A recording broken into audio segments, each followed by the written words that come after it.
How to say no?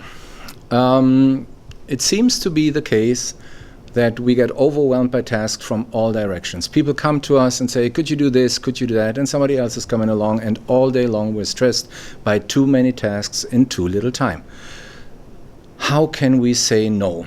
And one of the reasons why we don't say no is maybe that we try to please everybody. And saying no might disappoint people, and they're not pleased if I disappoint them.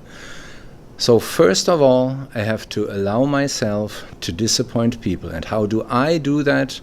I actually stand in front of a mirror and tell myself, Mark, you're allowed to disappoint people by saying no. The second step to take is to actually have clear in my mind and be able to communicate what am I saying yes to if I'm saying no to something else. There's always a yes if there is a no. If I don't do this task, I'm going to do something else. So I'm saying no to this task because another task is more important to me right now.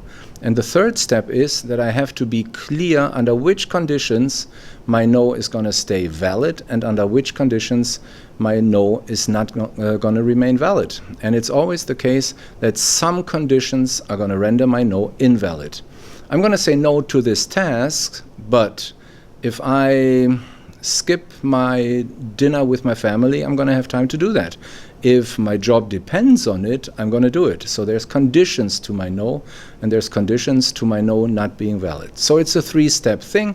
The first one is I have to allow myself to disappoint people by saying no. The second one is I have to be clear about what am I saying yes to if I'm saying no to something else. And the third is I have to be clear about the conditions under which my no is valid and under which my no is not going to be valid.